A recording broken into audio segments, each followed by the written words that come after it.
Salam budaya, salam rahayu untuk kita semua. Kembali lagi di channel Dunia Keris dalam program Tukar Kawruh.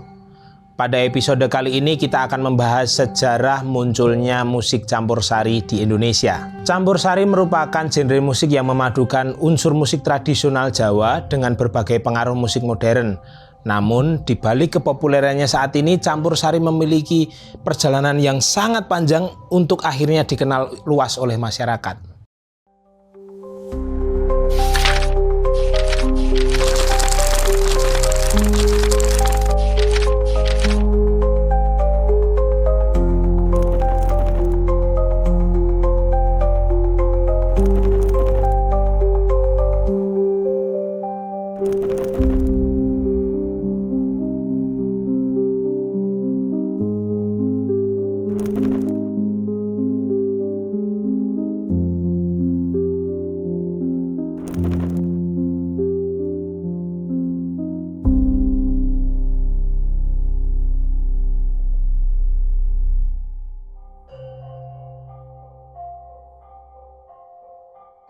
Musik campursari pertama kali dikenal melalui siaran radio di RRI Semarang sekitar pertengahan tahun 1960-an. Sementara itu ada sumber yang mengatakan bahwa tokoh S. Darmanto sebagai orang yang memperkenalkan campursari pada sekitar tahun 1969.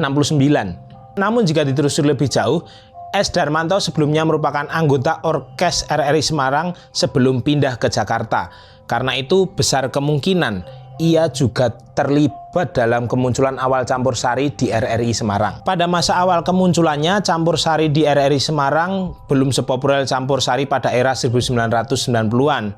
Hal ini berkaitan dengan perkembangan teknologi media yang saat itu masih memang sangat terbatas. Televisi, tape recorder maupun radio belum banyak dimiliki masyarakat dan masih tergolong barang mewah. Meski begitu, campursari RRI Semarang tetap dikenal hingga luar daerah. Kelompok ini bahkan pernah diundang tampil di Rembang dan Pati, terutama oleh komunitas etnis Tionghoa. Di Semarang sendiri, permintaan pentas masih sangat jarang, meskipun memang sesekali mereka diminta tampil di gubernuran oleh Gubernur Jawa Tengah pada masa itu. Sejak berdiri pada tahun 1953 hingga pertengahan 1970-an, aktivitas campursari RRI Semarang lebih banyak mengisi siaran radio secara rutin dan sesekali menerima undangan pementasan di luar studio.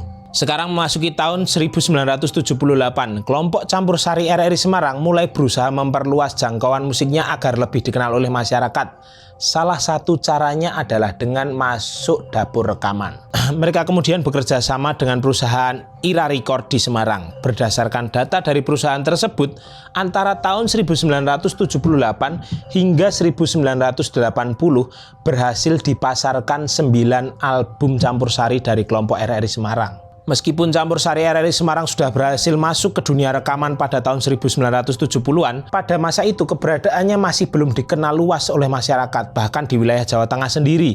Popularitasnya masih kalah dibanding dengan Langgam Keroncong dan gending-gending karya Ki Nartosabdo yang pada masa saat itu memang sangat populer. Setelah hampir 4 dasawarsa kurang dikenal luas, musik campursari kembali bangkit pada era tahun 1990-an dengan format yang lebih modern. Perubahan ini terlihat dari penggunaan instrumen seperti keyboard dan gitar bass elektrik yang sebelumnya tidak digunakan serta aransemen musik yang menggabungkan berbagai macam gaya seperti langgam keroncong, gending Jawa, dangdut hingga jaipong.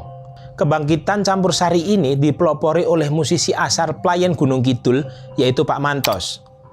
Kehadirannya mendapat sambutan besar dari masyarakat sehingga campursari tidak lagi dikenal hanya sebagai kesenian daerah, tetapi berkembang hingga tingkat nasional. Sejak saat itu, musik campursari semakin digemari oleh masyarakat.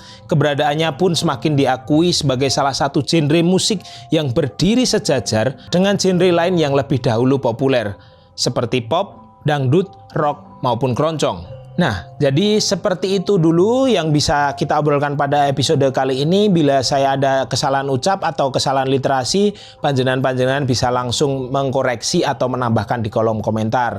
Atau panjenengan ada topik tertentu yang ingin dibahas dalam program Tukar Kawruh ini, panjenengan juga bisa langsung tulis di kolom komentar di bawah. Jadi seperti itu dulu, saya Bahar pamit undur diri. Salam rahayu, rahayu, rahayu.